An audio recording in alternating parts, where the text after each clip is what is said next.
ഏവർക്കും ഹാജാസ് ക്ലാസ്സസിലേക്ക് ഹൃദ്യമായ ഹാർദമായ സ്വാഗതം.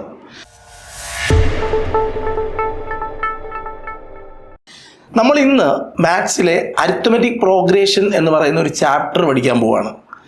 നമുക്കറിയാം, PSC നടത്തുന്ന മുഴുവൻ പരീക്ഷകളിലും ഏറ്റവും ഇമ്പോർട്ടൻ്റ് ആയ ഒരു ചാപ്റ്റർ, പെർസെൻറ്റേജ് പോലെ ആവറേജ് പോലെയൊക്കെ ഏറ്റവും ഇമ്പോർട്ടൻ്റ് ആയ ഒരു ചാപ്റ്ററാണ് അരിത്മെറ്റിക് പ്രോഗ്രഷൻ. സ്കൂൾ ക്ലാസ്സുകളിൽ ഇതിനെ അരിത്മെറ്റിക് സീക്വൻസ് എന്നാണ് പറയുക. രണ്ടും ശരി തന്നെയാണ്. നമുക്ക് ആദ്യം എന്താണ് അരിത്മെറ്റിക് പ്രോഗ്രഷൻ അല്ലെങ്കിൽ അരിത്മെറ്റിക് സീക്വൻസ് എന്ന് നമുക്ക് നോക്കാം. ഇപ്പോൾ നിലവിലുള്ള 10ാം ക്ലാസ്സിൻ്റെ ടെക്സ്റ്റ് ബുക്ക് അനുസരിച്ച് അരിത്മെറ്റിക് സീക്വൻസ് എന്ന് പറയുന്ന ചാപ്റ്റർ അവർ തുടങ്ങുന്നത് ഈ പാഠത്തെ നമുക്ക് എന്താണെന്ന് പരിചയപ്പെടുത്തിക്കൊണ്ടാണ്. അരിത്മെറ്റിക് പ്രോഗ്രഷൻ അല്ലെങ്കിൽ അരിത്മെറ്റിക് സീക്വൻസ് എന്ന് വെച്ചാൽ ഏതെങ്കിലും ഒരു സംഖ്യ എഴുതണം. ഇപ്പം ഞാൻ എഴുതുന്ന സംഖ്യ 5 ആണെന്നിരിക്കട്ടെ. എന്നിട്ട് തൊട്ടടുത്ത നമ്പർ ഇതൊരു സീക്വൻസ് ആണ്, സീക്വൻസ് ഓഫ് നമ്പറാണ്. ഒരു നമ്പറിൽ ആദ്യം എഴുതണം, അതിനുശേഷം പോസിറ്റീവോ അല്ലെങ്കിൽ നെഗറ്റീവോ ആയ ഏതെങ്കിലും ഒരു നമ്പർ കൂട്ടി എഴുതണം അതിനോടൊപ്പം. അപ്പോൾ അതിൻ്റെ അടുത്ത നമ്പർ കിട്ടും. ഇപ്പം ഞാൻ കൂട്ടാൻ ഉപയോഗിക്കുന്നത് 3 എന്ന് പറയുന്ന നമ്പറാണ്. 3 കൂട്ടുമ്പോൾ 8 കിട്ടും. ഇനി ആ 8ൻ്റെ കൂടെ വീണ്ടും 3 കൂട്ടണം, അപ്പോൾ 11 കിട്ടും. ആ 11ൻ്റെ കൂടെ വീണ്ടും 3 കൂട്ടണം, അപ്പോൾ 14 കിട്ടും. ഇങ്ങനെ ഒരു നമ്പർ എഴുതുകയും തൊട്ടടുത്ത നമ്പർ എഴുതാൻ ഒരു പ്രത്യേക സംഖ്യ കൂട്ടി പോവുകയും ചെയ്യുന്ന ഈ ഒരു ശ്രേണിയെ നമ്മൾ വിളിക്കുന്ന പേരാണ് അരിത്മെറ്റിക് പ്രോഗ്രഷൻ അല്ലെങ്കിൽ അരിത്മെറ്റിക് സീക്വൻസ് എന്ന് വിളിക്കും. അപ്പോൾ എന്താണ് അരിത്മെറ്റിക് പ്രോഗ്രഷൻ എന്ന് ചോദിച്ചാൽ, ഒരു നമ്പർ ഒരു സംഖ്യയിൽ ആരംഭിക്കണം. തുടർച്ചയായ സംഖ്യകൾ, തൊട്ടടുത്ത സംഖ്യ എഴുതാൻ ഒരു പ്രത്യേക നമ്പർ കൂട്ടി അങ്ങ് എഴുതണം. അപ്പോഴാണ് നമുക്കൊരു അരിത്മെറ്റിക് പ്രോഗ്രഷൻ കിട്ടുക. അങ്ങനെ കൂട്ടാൻ ഉപയോഗിക്കുന്ന number that may be A positive number or negative number. നിങ്ങൾക്ക് ഈ 5ൽ നിന്നും തൊട്ടടുത്ത നമ്പർ എഴുതാൻ വേണ്ടിയിട്ട് നമുക്ക് കൂട്ടേണ്ടത് ഒരു പോസിറ്റീവ് നമ്പർ തന്നെ ആകണമെന്നില്ല, ഒരു നെഗറ്റീവ് നമ്പർ വേണമെങ്കിലും കൂട്ടാം. ഇപ്പം 7 ഞാൻ എഴുതി. 7നോടൊപ്പം 3 കൂട്ടിയാൽ 10 കിട്ടും. 10നോടൊപ്പം 3 കൂട്ടിയാൽ 13, 13നോടൊപ്പം 3 കൂട്ടിയാൽ 16. ഇതൊരു അരിത്മെറ്റിക് പ്രോഗ്രഷൻ ആണ്. ഞാനിപ്പോൾ 25 എഴുതി. 5 -5 കൂട്ടി. 5 കൂട്ടിയാൽ 30 കിട്ടും. -5 കൂട്ടിയാലോ 20 കിട്ടും. വീണ്ടും ഞാൻ -5 കൂട്ടി 15 കിട്ടും. വീണ്ടും ഞാൻ -5 കൂട്ടി 10 കിട്ടും. കണ്ടോ? അപ്പോൾ ഇവിടെ കൂട്ടിയ നമ്പർ ഏതാ? -5 ആണ്. ഇവിടെ കൂട്ടിയ നമ്പർ ഏതാ? 3 ആണ്. ഇവിടെ കൂട്ടിയ നമ്പർ ഏതാ? 3 ആണ്. അപ്പോൾ ഒരു നമ്പർ എഴുതിയിട്ട് തൊട്ടടുത്ത നമ്പർ എഴുതാൻ നമ്മൾ ഏതെങ്കിലും ഒരു പ്രത്യേക സംഖ്യ കൂട്ടി എഴുതിയാൽ മതി. ആ സംഖ്യ ഒരു പോസിറ്റീവ് സംഖ്യ ആവാം, അല്ലെങ്കിൽ ഒരു നെഗറ്റീവ് സംഖ്യ ആവാം.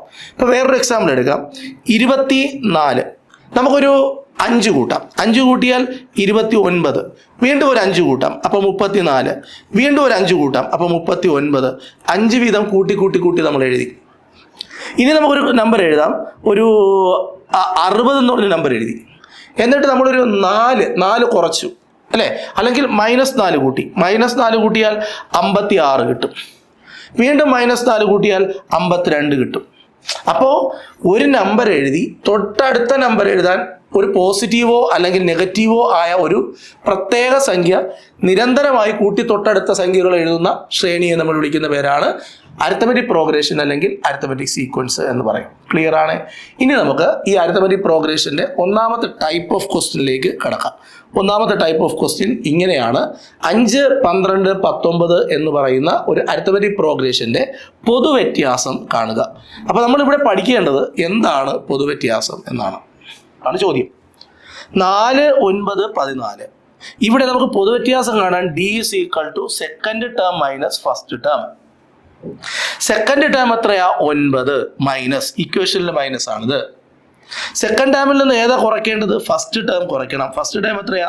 4. 9ൽ നിന്ന് 4 കുറച്ച് എത്രയാ? 5. ഓക്കെ, ഇങ്ങനെയാ ചെയ്യാം. അപ്പോൾ ഇനി വേണമെങ്കിൽ വേറൊരു പരിപാടിയുണ്ട്. തേർഡ് ടേം നമുക്കറിയാം 14. അപ്പോൾ T3 തേർഡ് ടേമിൽ നിന്ന് രണ്ടാമത്തെ ടേം കുറയ്ക്കുകയാണെങ്കിൽ ചെയ്യാം. 14ൽ നിന്ന് 9 കുറയ്ക്കാം. 14ൽ നിന്ന് 9 കുറച്ചാൽ 5 കിട്ടും. 17ാമത്തെ ടേമിൽ നിന്ന് 16ാമത്തെ ടേം കുറച്ചാലും കോമൺ ഡിഫറൻസ് കിട്ടും. ഏതെങ്കിലും ഒരു ടേമിൽ നിന്ന് അതിൻ്റെ തൊട്ട് മുമ്പുള്ള ടേം കുറച്ച് കഴിഞ്ഞാൽ നമുക്ക് കോമൺ ഡിഫറൻസ് കിട്ടും എന്നാണ് സാറ് പറഞ്ഞത്. ഇനി അടുത്തൊരു ക്വസ്റ്റ്യൻ നോക്കാം. 65, 60, 55. നമ്പേഴ്സ് കുറഞ്ഞാണ് പോകുന്നത്, പുറകിലോട്ടാണ് പോകുന്നത്. കോമൺ ഡിഫറൻസ് കണ്ടുപിടിക്കാൻ ഡി ഈസ് ഈക്വൽ ടു രണ്ടാമത്തെ ടേം മൈനസ് ഒന്നാമത്തെ ടേം. രണ്ടാമത്തെ ടേം എത്രയാ? 60. 60 മൈനസ് 65. നമുക്കറിയാം ഒരു ചെറിയ നമ്പറിൽ നിന്നും വലിയ നമ്പർ കുറയ്ക്കാൻ പറ്റത്തില്ല. ഒരു ചെറിയ നമ്പറിൽ നിന്നും ഒരു വലിയ നമ്പർ കുറയ്ക്കാൻ പറ്റത്തില്ല എന്ന് എല്ലാവർക്കും അറിയാം. അപ്പോൾ നമ്മൾ എന്ത് ചെയ്യണം? വലിയ നമ്പറിൽ നിന്ന് ചെറിയ നമ്പർ കുറയ്ക്കണം, എന്നിട്ട് വലിയ നമ്പറിൻ്റെ ചിഹ്നം കൊടുക്കണം. -5 ആണ്. അപ്പോൾ ഇവിടുത്തെ പൊതുവ്യത്യാസം -5. ഈ മൂന്നാമത്തെ ക്വസ്റ്റ്യൻ ചെയ്തപ്പോൾ ഉദ്യോഗാർത്ഥികൾക്ക് എന്ത് മനസ്സിലായി?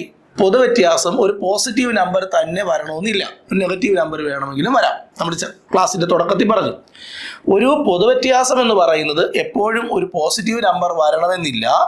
പൊതുവ്യത്യാസം എന്ന് പറയുന്നത് നെഗറ്റീവ് നമ്പറും വരാം, പോസിറ്റീവ് നമ്പറും വരാം. ഇനി അടുത്ത ക്വസ്റ്റ്യനിലേക്ക് വരാം. നാലാമത്തെ ക്വസ്റ്റ്യൻ 20, 18, 16. നോക്കൂ, ഇവിടെ കോമൺ ഡിഫറൻസ് കണ്ടുപിടിക്കാൻ D is equal to T2 നിന്ന് T1 കുറയ്ക്കുക. T2 എന്ന് പറഞ്ഞാൽ ഇവിടെ 18 ആണ്. ഇക്വേഷനിൽ ഒരു മൈനസ് ഉണ്ട്. ഫസ്റ്റ് ടേം എന്ന് പറഞ്ഞാൽ 20 ആണ്. നമുക്കറിയാം 18 നിന്ന് ഒരിക്കലും 20 കുറയ്ക്കാൻ പറ്റൂല. ഒരു ചെറിയ നമ്പറിൽ നിന്ന് ഒരു വലിയ നമ്പർ കുറയ്ക്കാൻ പറ്റൂല. 50 രൂപ ഒരാളുടെ കയ്യിലുണ്ട്, അയാളത് 200 രൂപ കടം വാങ്ങിക്കാൻ നമുക്ക് പറ്റൂല, അല്ലേ? അപ്പോൾ നമ്മൾ എന്ത് ചെയ്യണം? 18 നിന്ന് 20 കുറയ്ക്കാൻ പറ്റാതെ വരുമ്പോൾ 20 നിന്ന് 18 കുറയ്ക്കണം. എന്നിട്ട് അപ്പോൾ 2 കിട്ടും. എന്നിട്ട് വലുതിൻ്റെ ചിഹ്നം കൊടുക്കണം, കേട്ടോ, -2. ഇല്ലെങ്കിൽ നമുക്ക് വേണമെങ്കിൽ T3 നിന്ന് വേണമെങ്കിൽ T2 കുറയ്ക്കാം. T3 എത്രയാ? 16. 16 മൈനസ് 18. 16 നിന്ന് 18 കുറച്ചാൽ 2 കിട്ടും. എന്നിട്ട് മൈനസ് കൊടുക്കുക. ചെറുതിൽ നിന്ന് വലിയ നമ്പർ കുറയ്ക്കേണ്ട അവസരങ്ങളിൽ നമ്മൾ എന്ത് ചെയ്യണം? വലുതിൽ നിന്ന് ചെറുത് കുറച്ചിട്ട് മൈനസ് കൊടുത്താൽ മതി. ഓക്കെ, അപ്പോൾ അങ്ങനെ നമ്മൾ പൊതുവ്യത്യാസം കണ്ടുപിടിക്കാൻ വേണ്ടി പഠിച്ചു. പൊതുവ്യത്യാസം വളരെ ഇമ്പോർട്ടൻ്റ് ആണ്. ഇതിൻ്റെ ഒരു എന്താ പറയുക, ബേസിക് ആയിട്ടൊരു കാര്യമാണ്. പൊതുവ്യത്യാസം ഏതെങ്കിലും ഒരു അരിത്മെറ്റിക് സീക്വൻസ് തന്നിട്ട്, ഒരു അരിത്മെറ്റിക് പ്രോഗ്രഷൻ തന്നിട്ട് നിങ്ങളുടെ അടുത്ത് പൊതുവ്യത്യാസം കാണൂ എന്ന ഒരു ചോദ്യം, അത് ചോദിക്കാമോ എന്ന് ചോദിച്ചു കഴിഞ്ഞാൽ ചോദിച്ചിട്ടുണ്ട്. പക്ഷേ ഇതൊരു ബേസിക് ആയിട്ടൊരു കാര്യമാണ്. അരിത്മെറ്റിക് സീക്വൻസിന് ഒന്നും ആയിട്ടില്ല, ഒരു ബേസിക് കാര്യമാണ് പൊതുവ്യത്യാസം കാണുക എന്നത് മനസ്സിലാക്കുക. ഇനി നമുക്ക് ടൈപ്പ് നമ്പർ 2 വരാം. ടൈപ്പ് നമ്പർ 2 എന്താ പറയുന്നത് എന്ന് നമുക്കൊന്ന് നോക്കാം. ടൈപ്പ് നമ്പർ 2 പറയുന്നത് ഒരു അരിത്മെറ്റിക് സീക്വൻസിന്റെ first term 12, second term x, third term 20 ആണെങ്കിൽ ഈ അരിത്മെറ്റിക് സീക്വൻസിന്റെ ഈ മിസ്സായ ടേം ഏതാണ്? അരിത്മെറ്റിക് സീക്വൻസിൽ നമ്മളെ പഠിപ്പിക്കുന്നുണ്ട്, ടെക്സ്റ്റ് ബുക്കിൽ പഠിപ്പിക്കുന്നുണ്ട്, ഒരു അരിത്മെറ്റിക് സീക്വൻസിന്റെ എയും ബിയും സിയും തുടർച്ചയായിട്ടുള്ള 3 ടേമുകളാണെങ്കിൽ ഇതിലെ നടുക്കുള്ള ടേം കണ്ടുപിടിക്കാൻ, ബി കണ്ടുപിടിക്കാൻ എയും സിയും കൂടെ കൂട്ടിയിട്ട് പകുതി എടുത്താൽ മതി. ഇതൊരു നിയമമാണ്, ഇത് പഠിക്കണം. ഒരു അരിത്മെറ്റിക് സീക്വൻസിന്റെ ഒരു ടേം മിസ്സിംഗ് ആണ്, അതിൻ്റെ ലെഫ്റ്റിലെയും റൈറ്റിലെയും ടേം അറിയാം എങ്കിൽ നമ്മൾ എന്ത് ചെയ്താൽ മതി? ആ ലെഫ്റ്റിലെയും റൈറ്റിലെയും ടേം കൂട്ടിയിട്ട് അതിൻ്റെ പകുതി എടുത്താൽ ആ മിസ്സായ ടേം കിട്ടും. ഇപ്പോൾ ഫോർ എക്സാമ്പിൾ 7, ഒരു ഡാഷ്, ഒരു 10, ഇതാണ് ഒരു അരിത്മെറ്റിക് സീക്വൻസിന്റെ തുടർച്ചയായിട്ടുള്ള 3 ടേമുകൾ. അപ്പോൾ അതിന് നടുക്കത്തെ ടേം, ഇവിടെ ഒരു ടേം ഉണ്ട്, അത് മിസ്സായി. അപ്പോൾ നമ്മൾ എന്ത് ചെയ്യുമെന്ന് ചോദിച്ചാൽ ഈ 7ഉം 10ഉം കൂടെ കൂട്ടിയിട്ട് പകുതി എടുത്താൽ ഈ ടേം കിട്ടും. അതാണ് ഈ നിയമം പറയുന്നത്. അതായത് B = A + C / 2. ഇവിടെ x എന്ന് പറയുന്ന ഒരു ടേം മിസ്സിംഗ് ആണ്. അത് കണ്ടുപിടിക്കണമെങ്കിൽ x = ലെഫ്റ്റിലെ ടേം പ്ലസ് റൈറ്റിലെ ടേം / 2. 12, 20, 32. 32ന്റെ പകുതി 16. കണ്ടോ? അപ്പോൾ നമുക്ക് ആ സീക്വൻസ് ഒന്ന് എഴുതി നോക്കാം. 12, 16, 20 കോമൺ ഡിഫറൻസ് 4 ഉള്ള ഒരു അരിത്മെറ്റിക് സീക്വൻസ് ആണ്. കണ്ടോ? കറക്റ്റായിട്ട് കിട്ടിയത് കണ്ടോ? ഇത്രയേ ഉള്ളൂ, എളുപ്പമാണ്. അപ്പോൾ ഇവിടെ നിന്ന് എന്താ പഠിച്ചത്? ടൈപ്പ് നമ്പർ 2 നിന്ന് എന്താ പഠിച്ചത്? ഒരു മിഡിൽ ടേം അല്ലെങ്കിൽ ലെഫ്റ്റിലെയും റൈറ്റിലെയും ടേം അറിയാം, മിഡിലെ ടേം മിസ്സായി പോയാൽ അത് കണ്ടുപിടിക്കാൻ left term plus right term / 2 അങ്ങനെ ചെയ്താൽ മതി. അടുത്ത ചോദ്യത്തിലേക്ക് വരാം. അടുത്ത ചോദ്യം 23, x, 51. ഈ സമാന്തര ശ്രേണിയിലെ ഇതൊരു സമാന്തര ശ്രേണിയിലെ തുടർച്ചയായ 3 പദങ്ങളാണെങ്കിൽ എക്സിന്റെ വില എത്ര? ഈ ചോദ്യം. ഇവിടെ എക്സ് കണ്ടുപിടിക്കാൻ നമുക്ക് ലെഫ്റ്റിലെയും റൈറ്റിലെയും ടേം അറിയാം. അപ്പോൾ നമ്മൾ എന്ത് ചെയ്താൽ മതി? 23ഉം 51ഉം കൂടെ കൂട്ടുക / 2. 23ഉം 53ഉം കൂടെ കൂട്ടിയാൽ നമുക്ക് 74 കിട്ടും. 74 / 2. 74ന്റെ പകുതി എത്രയാണെന്ന് ചോദിച്ചാൽ 74 / 2. ഇങ്ങനെ ഡിവൈഡ് ചെയ്താൽ മതി. അപ്പോൾ 3 പ്രാവശ്യം 6, 1, 4, 7 പ്രാവശ്യം 14, 0. സോ ഉത്തരം 37 കിട്ടും. അപ്പോൾ ഇവിടെ വരേണ്ട എക്സിന്റെ സ്ഥാനത്ത് വരേണ്ട നമ്പർ 37. അപ്പോൾ സീക്വൻസ് എങ്ങനെയാണ്? 23, 37, 51 ഇങ്ങനെയാണ്. ക്ലിയർ ആണോ? ഓക്കെ ആണോ? ശരി. ഇനി വേണമെങ്കിൽ ഇതിന്റെ കോമൺ ഡിഫറൻസ് ചോദിക്കുകയാണെങ്കിൽ ഇങ്ങനെ തന്നിട്ട് ഇതിന്റെ കോമൺ ഡിഫറൻസ് എന്താണ് എന്ന് ചോദിച്ചാൽ ആദ്യം മിഡിൽ ടേം കണ്ടുപിടിക്കണം. അതൊരു വെറൈറ്റി ക്വസ്റ്റ്യൻ ആണ് അല്ലേ? ഇങ്ങനെ തന്നിട്ട് 23x 51 എന്ന് തന്നിട്ട് ഇതിന്റെ കോമൺ ഡിഫറൻസ് എന്താണെന്ന് ചോദിച്ചാൽ ആദ്യം ആ മിസ്സായ ടേം കണ്ടുപിടിച്ചിട്ട് ഇവർ തമ്മിലുള്ള ഡിഫറൻസ് എടുത്താൽ മതി. 37 നിന്ന് 23 കുറച്ചാൽ മതി അല്ലേ? 4 ശിഷ്ടം 1 14 എന്ന് കിട്ടും. അപ്പൊ 14 കൂട്ടി എഴുതിയിരിക്കുന്നത്. 37 കൂടെ 14 കൂട്ടിയാൽ 51 കിട്ടും. 51 കണ്ടോ? ഇങ്ങനെയൊക്കെ ഒരല്പം വേരിയേഷനിലൊക്കെ ചോദ്യങ്ങൾ വരും. അപ്പൊ നമ്മൾ അതിന്റെ മർമ്മം പഠിക്കുക എന്നുള്ളതാണ്. ഒരു ക്വസ്റ്റ്യൻ പഠിക്കുക എന്നുള്ളതിന് അപ്പുറം നമ്മൾ ആ ഒരു പോർഷൻ പഠിക്കുക എന്നുള്ളതാണ് ഏറ്റവും പ്രധാനം. ഇനി 12 -12 x -44 ഇത് ഒരു സമാന്തര ശ്രേണിയിലെ തുടർച്ചയായ 3 ടേമുകളാണെങ്കിൽ എക്സിന്റെ വില എന്ത്? എക്സിന്റെ വില കണ്ടുപിടിക്കാൻ x നമ്മൾ എന്ത് ചെയ്യണം? ലെഫ്റ്റിലെ ടേം -12 കൂട്ടണം റൈറ്റിലെ ടേം -44 /2. കണ്ടോ? ഇവിടെ നമ്മൾ എന്താ ചെയ്തിരിക്കുന്നതെന്ന് പറ. ലെഫ്റ്റിലെ ടേം എഴുതി റൈറ്റിലെ ടേം എഴുതി രണ്ടും കൂടെ കൂട്ടുന്നു /2 അല്ലേ? ആണ്. ഇനി 44 12 എത്രയാ? -56 2 നെഗറ്റീവുകൾ കൂട്ടിയാൽ കണ്ടോ? -2 +, -4 -6 2 നെഗറ്റീവുകൾ കൂട്ടിയാൽ കിട്ടുന്ന ഉത്തരം നെഗറ്റീവ് ആയിരിക്കും. -7 +, -2 -9 കണ്ടോ? 2 നെഗറ്റീവുകൾ കൂട്ടിയാൽ കിട്ടുന്ന ഉത്തരം എന്തായിരിക്കും? നെഗറ്റീവ് ആയിരിക്കും. അപ്പൊ -12 -44 -56 /2. അപ്പൊ എത്ര കിട്ടും? -28 എന്ന് കിട്ടും. -28 ആണ് ഇവിടുത്തെ ഉത്തരം. എക്സിന്റെ അവിടെ വരേണ്ടത് -28 ആണ്. അപ്പം സീക്വൻസ് എങ്ങനെയായിരിക്കും? -12 -28 -44. എക്സ് മിസ്സായിട്ട് ഇനി വേണമെങ്കിൽ പൊതുവ്യത്യാസം ചോദിച്ചാൽ നിങ്ങൾ എന്ത് ചെയ്യും? പൊതുവ്യത്യാസം ചോദിച്ചാൽ d = second term t2 - t1. Second term എത്രയാ? -28 -12 കണ്ടോ? സെക്കൻഡ് ടേമിൽ നിന്ന് ഫസ്റ്റ് ടേമിനെ കുറച്ചു. അപ്പോൾ സെക്കൻഡ് ടേം എത്രയാ? -28. ഈ 2 മൈനസുകൾ പ്ലസ് ആവുന്നു 12.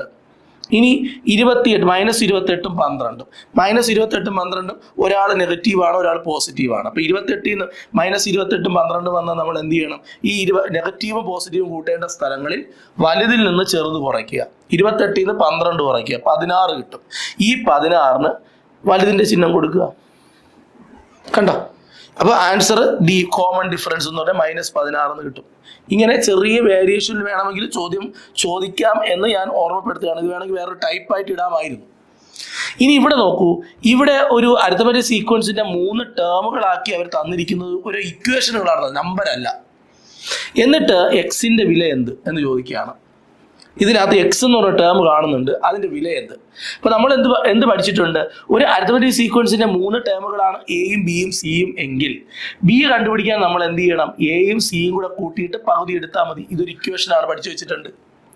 ഇവിടെ നമ്മൾ അത് അങ്ങ് അപ്ലൈ ചെയ്യാണ്. B = a + c/2. ബി എന്ന് പറഞ്ഞാൽ രണ്ടാമത്തെ ടേം 4x കണ്ടോ? = a എന്ന് പറഞ്ഞാൽ 2x + 2 പ്ലസ് റൈറ്റ് ടേം എന്ന് പറഞ്ഞാൽ 5x + 2 /2. ഈ ടേമും കൂടെ കൂട്ടിയിട്ട് പകുതി എടുക്കുന്നു. അപ്പോൾ ഈ ടേം 4x കിട്ടും. ഇനി ദാറ്റ് = നോക്കിക്കോളൂ, ഈ 2നെ നമ്മൾ ഇവിടെ കൊണ്ടുവരുന്നു. ഈ 2 ഡിവൈഡ് ആണ്, ഇവിടെ വരുമ്പോഴത്തേക്ക് ഇൻറ്റു ആവും. 4x × 2 8x. മനസ്സിലാവുന്നുണ്ടോ? ഈ 2 ഇവിടെ വരുമ്പോൾ ഇൻറ്റു ആവും. 2 × 4x 8x. ഈ 2x ഈ 5x 7x. ഈ 2 4 കണ്ടോ? ഇനി ഇവരെ ഇപ്പുറത്തേക്ക് കൊണ്ടുവരണം. 8x - 7x = 4. 8x നിന്ന് 7x പോയാൽ ആൻസർ x = 4. എക്സിന്റെ വാല്യൂ ആണ് ചോദിച്ചത്, എക്സിന്റെ വാല്യൂ 4 ആണ്. ഇനിയിപ്പം ഈ ടൈപ്പിൽ നിന്നുകൊണ്ട് ഞാൻ പറയുകയാണ്, ഇതിനകത്ത് മിഡിൽ ടേം ഏതെന്ന് ഒരു ക്വസ്റ്റ്യൻ ചോദിക്കുകയാണ്. 4xന്റെ അവിടെ വരേണ്ട നമ്പർ ഏതാണ്? ഇപ്പൊ എക്സ് കണ്ടുപിടിച്ചല്ലോ, മിഡിൽ ടേം എന്ന് പറഞ്ഞാൽ 4x അല്ലേ? ഈ എക്സിന്റെ അവിടെ 4 കൊടുക്കൂ, 16 എന്ന് കിട്ടും. കണ്ടോ? ഇനി ഫസ്റ്റ് ടേം നോക്കൂ, ഇവിടെ എക്സ് എന്ന് കൊടുക്കൂ, എക്സിന്റെ അവിടെ 4 എന്ന് കൊടുക്കൂ. അപ്പോൾ നമുക്ക് ഫസ്റ്റ് ടേം കിട്ടും. ഫസ്റ്റ് ടേം എന്ന് പറഞ്ഞാൽ 2x + 2 അല്ലേ? 2 ഇവിടെ 4 കൊടുത്ത് നോക്കൂ. അപ്പൊ 2 × 4 8, 8 × 2 10. കണ്ടോ? ഇവിടെ 5x + 2 അല്ലേ? മൂന്നാമത്തെ ടേം അവിടെ 5x + 2, അതിൽ എക്സിന്റെ അവിടെ 4 കൊടുക്കൂ. അപ്പൊ 22 എന്ന് കിട്ടും. കണ്ടോ? 10ൻ്റെ കൂടെ കണ്ടോ, ഇതിപ്പോൾ ഈ സീക്വൻസ് തന്നെ കിട്ടി. 10, 16, 22 എന്ന് തരേണ്ട സ്ഥലത്താണ് അവർ 2x+2 എന്നും 4x എന്നും 5x+2 എന്നൊക്കെ തന്നത്. ഇങ്ങനെയൊക്കെ ക്വസ്റ്റ്യനുകളിൽ അവർക്ക് വേണമെങ്കിൽ ചെറിയൊരു വെറൈറ്റിയൊക്കെ അവർക്ക് സൃഷ്ടിക്കാൻ കഴിയും എന്നുള്ളതാണ്.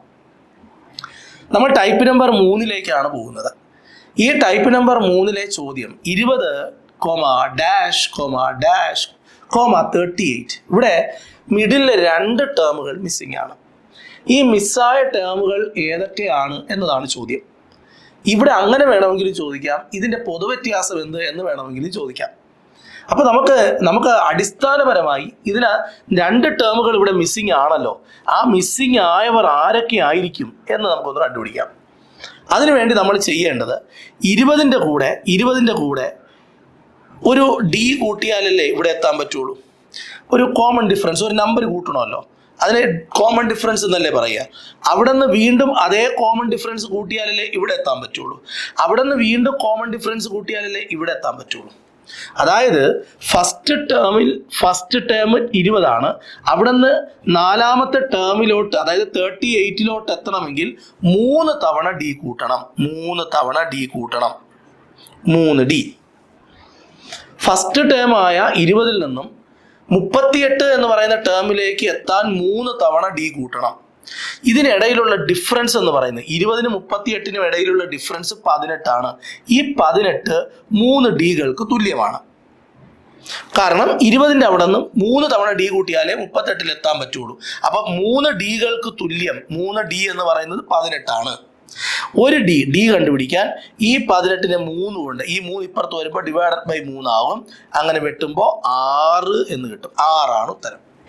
ഇവിടുത്തെ കോമൺ ഡിഫറൻസ് 6. ഒന്നുകിൽ കോമൺ ഡിഫറൻസ് എന്താണെന്ന് ചോദിക്കാം, ഇല്ലെങ്കിൽ അവർ വിട്ടുപോയ ടേമുകൾ ഏതൊക്കെയാണെന്ന് ചോദിക്കാം. ഈ 6 എടുത്ത് നമുക്ക് ഇവിടെ കൂട്ടാം. 20ൻ്റെ കൂടെ ഇത് തന്നിട്ടുണ്ട്, നെക്സ്റ്റ് ടേം തന്നിട്ടില്ല, അടുത്ത ടേമും തന്നിട്ടില്ല, അടുത്ത ടേം തന്നിട്ടുണ്ട് 38. നമുക്ക് ഈ മിസ്സായ ടേം കണ്ടുപിടിക്കാൻ ഈ 6 കൂട്ടിയാൽ മതി. 20ൻ്റെ കൂടെ 6 കൂട്ടിയാൽ 26, 26ൻ്റെ കൂടെ 6 കൂട്ടിയാൽ 32, 32ൻ്റെ കൂടെ 6 കൂട്ടിയാൽ 38. ഇത് എളുപ്പമല്ലേ? ആണ്. ഇനി നമുക്ക് 2ാമത്തെ ക്വസ്റ്റ്യനിലേക്ക് പോവാം. ഏതെങ്കിലും ഒരു ക്വസ്റ്റ്യൻ നമുക്ക് ബുദ്ധിമുട്ടായി തോന്നുകയാണെങ്കിൽ ഒരു തവണ കൂടി എന്ത് ചെയ്യുക, കാണുക. അല്ലാന്നുണ്ടെങ്കിൽ നിങ്ങൾക്ക് എന്തെങ്കിലും ബുദ്ധിമുട്ട് തോന്നുകയാണെങ്കിൽ എനിക്ക് അതിൻ്റെ സ്ക്രീൻഷോട്ട് എടുത്തിട്ട് ഈ ക്വസ്റ്റ്യൻ ഒന്നുകൂടി പറഞ്ഞാൽ നിങ്ങൾക്ക് പേഴ്സണലായിട്ട് വിളിച്ച് ഞാൻ പറഞ്ഞു തരും കേട്ടോ. ഓക്കെ, അടുത്ത് നമുക്ക് 14. കണ്ടോ, ഇവിടെ ഒരു ടേം മിസ്സിംഗ് ആണ്, ഇവിടെ ഒരു ടേം മിസ്സിംഗ് ആണ്. അപ്പോൾ നമുക്കറിയാം 14ൻ്റെ കൂടെ ഒരു ഡി കൂട്ടിയാലേ അടുത്ത ടേമിലേക്ക് എത്താൻ പറ്റും. അതിൻ്റെ കൂടെ ഒരു ഡി കൂടെ കൂട്ടിയാലേ നെക്സ്റ്റ്, അതിൻ്റെ കൂടെയും ഡി കൂട്ടിയാലേ അടുത്ത 38ലേക്ക് എത്താൻ പറ്റുള്ളൂ അല്ലേ? ആണ്. അപ്പോൾ നമ്മൾ എന്ത് ചെയ്യണമെന്ന് ചോദിച്ചാൽ, ഇനി നമുക്ക് ഇവിടെ 3 പ്രാവശ്യം ഡി കൂട്ടിയാലേ നമുക്ക് ഇവിടേക്ക് എത്താൻ പറ്റുള്ളൂ. 38ൽ നിന്നും നമ്മൾ എന്ത് ചെയ്യുക, 14 കുറയ്ക്കുക. 3D എന്ന് പറയുന്നത് 38ൽ നിന്ന് 14 കുറച്ചാൽ എത്ര കിട്ടും? 28, 26, 24 കിട്ടും അല്ലേ? 24. ഡി എന്ന് പറയുന്നത് 24/3. ഇതിങ്ങനെ വെട്ടിപ്പോകുന്നു 8 പ്രാവശ്യം. ഡി എന്ന് പറഞ്ഞാൽ 8. അപ്പം ഇവിടെ 14ൻ്റെ കൂടെ ഡി കൂട്ടിയാലേ അടുത്ത ടേം കിട്ടുള്ളൂ, സെക്കൻഡ് ടേം കിട്ടുള്ളൂ. സെക്കൻഡ് ടേമിൻ്റെ കൂടെ ഡി കൂട്ടിയാലേ തേർഡ് ടേം കിട്ടുള്ളൂ. തേർഡ് ടേമിൻ്റെ കൂടെ ഡി കൂട്ടിയാലേ ഫോർത്ത് ടേം കിട്ടുള്ളൂ. അപ്പോൾ ഫസ്റ്റ് ടേമിനും ഫോർത്ത് ടേമിനും ഇടയിൽ 3 ഡി ഉണ്ട്. അപ്പോൾ 3D സമം 24 ആണെങ്കിൽ ഒരു ഡി എന്ന് പറയുന്നത് 8 ആയിരിക്കും. അപ്പോൾ 14ൻ്റെ കൂടെ 8 കൂട്ടിയാൽ അടുത്ത ടേം കിട്ടും. എത്രയാണ്? 22. 22ൻ്റെ കൂടെ 8 കൂട്ടിയാൽ 30 കിട്ടും. 30ൻ്റെ കൂടെ 8 കൂട്ടിയാൽ 38 കിട്ടും. എല്ലാ ടേമുമായി, ഇവിടുത്തെ എല്ലാ ടേമുമായി. First term 14, second term, third term, fourth term. എളുപ്പമാണ്, ഒരു ബുദ്ധിമുട്ടുമില്ല. നമുക്ക് അടുത്ത ക്വസ്റ്റ്യനിലേക്ക് പോവാം. 5 കണ്ടോ, 5 കഴിഞ്ഞിട്ട് വീണ്ടും ഒരു ഡി, നെക്സ്റ്റ് വീണ്ടും ഡി, വീണ്ടും ഡി, വീണ്ടും ഡി. കണ്ടോ എത്ര ഡി ആണ്? 5ൽ നിന്ന് 80ലോട്ട് എത്താൻ 5 തവണ നമുക്ക് ഡി കൂട്ടണം. അപ്പോൾ ഈ 5 എന്ന് പറയുന്ന ഫസ്റ്റ് ടേമിനും 80 എന്ന് പറയുന്ന 5ാമത്തെ ടേമും തമ്മിലുള്ള ഡിഫറൻസ് 5D ആണ്. 5D സമം 80ൽ നിന്ന് 5 കുറച്ചാൽ 75. അപ്പോൾ ഡി കണ്ടുപിടിക്കാൻ 75/5.